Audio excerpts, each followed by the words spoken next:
Now, another interesting question for me is how is a typical life of a woman? As I was there in Sierra Leone, I really admire the women because I think they're doing a great job and they are really hard workers. Just to describe a normal family life for women in Sierra Leone.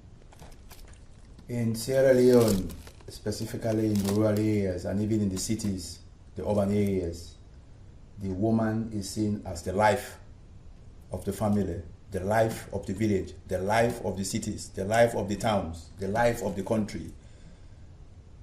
They are almost up all the time, very active. But to be specific, life for the rural woman, it's ticking around the clock. It's like a 24-hour business. Wakes up 4:30, 4:30 in the morning when it's still dark. Has to travel 10, 15 kilometers. Just a case study I'm taking. Travel 10 to 15 kilometers on foot, crossing cold streams, and paddy swamplands to reach the beach area. Waits for the boats to land, the first boats in the morning, doing fishing the whole night, buy fish, maybe 50 kilogram weight, has to carry that on her head for 14 kilometers back to the village. Before 10 in the morning, she's back in the village, goes to the bush to fetch wood, will prepare the drying stage, and will put the fish on the drying stage and light fire to smoke the fish, to dry the fish. While the fish is smoking, she's pounding the rice, the husk rice, using mortar and pestle, pounding it and winnowing it.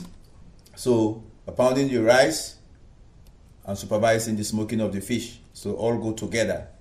When the smoking of the fish is finished and the pounding of the rice is finished, goes to the stream to fetch water. Then brings the water maybe 2 or 3 times. Maybe the stream is maybe a kilometer away. Fetch water and bring it to the village. Maybe 2 times. He has to go 2 times, bring it to the village. Then leaves the water and the pounded rice already. Then goes to sell the fish in other villages 5 kilometers away on this side, 6 kilometers away on this side.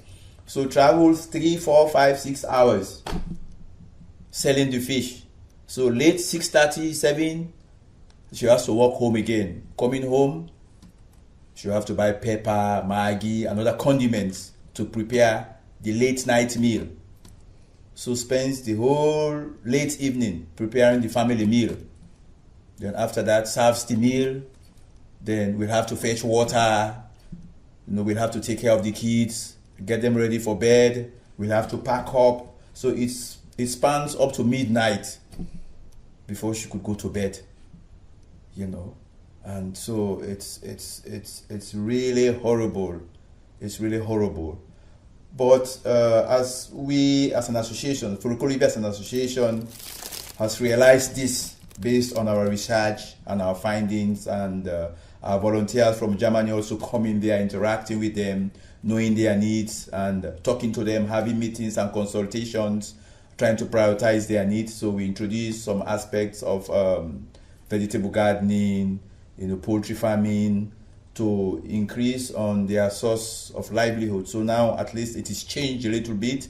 They have other alternative means of getting money, of getting income, to cut down on most of the strenuous activities they've been engaged in. Now it's a bit softer. At least the association has reduced most of the constraints, and we are working towards that. In the very near future, I think they will be self-sufficient and they can be entrepreneurs in the various areas we are trying to introduce to them and we are implementing now.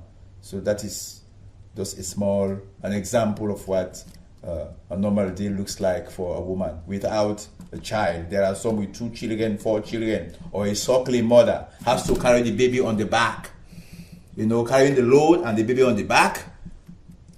14 kilometers, even going out to sell, has to carry the baby on the back. Going to the stream, has to carry the baby on the back. Cooking, has to carry the baby on the back.